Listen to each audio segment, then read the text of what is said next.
Yes. Ortiz. Can Yeah, it timbre can be. be measured? Yeah, for sure. Yeah. I mean, Yeah. if you So just think about it in terms of frequency response, I don't see at all why you can't measure timbre. So, but you got to measure on axis and off axis. Mhm. Like Chana says, I want more 500 hertz. He goes and boosts 500 hertz, right? I want more sparkle. You go add more Yeah, but sparkle I via a mean, like frequency, timbre is kind of like the way things sound. So I don't right? know if you can actually measure that, right? Because like Heck yeah, if you can. I can I think you hear it, can. like if I pick up a guitar and I play the 12th fret on the third string and the same note on a higher string, which is going to be a lower fret, and then like I can hear which string that note is being played on by the timbre in which that different thickness of that string imparts. So I don't know if that can be measured. I don't think Yeah. so. Yeah, I think isn't it frequency isn't it related response. to when let's just say like if you think about like on a piano, like you can hit one note, right?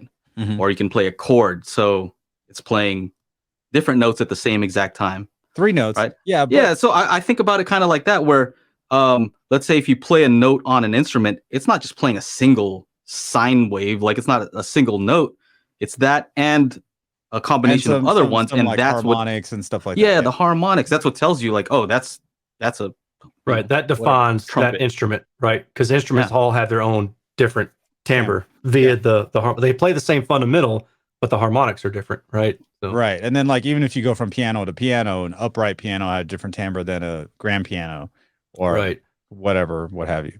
Yeah. So imagine So some I, speakers I that are certainly so think it can messed be up. measured, but yeah, you were probably about to say the same thing I was, that you could have a speaker that's just terrible and it's supposed to play this same fundamental, but then the harmonics are just like all over the map, and then you pair it to like a more linear speaker where the Yeah, sounds are more even throughout, I guess. So why does that guitar sound like a harpsichord it like doesn't. that?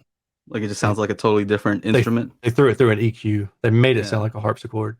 that's But then hilarious. then that's when you get into the spatial aspects of the sound, and then like the Mhm. 3D sound field.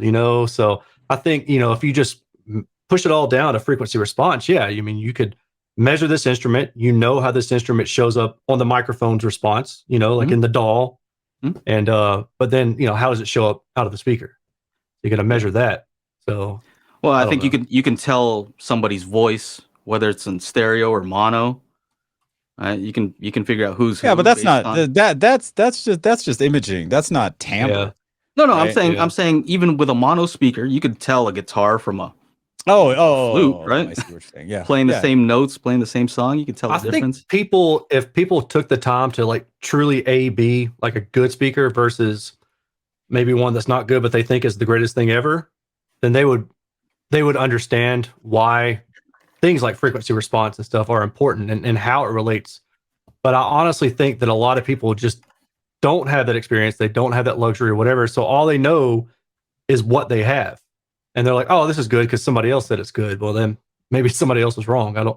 You just don't know. But it would be ideal if everybody had their own reference.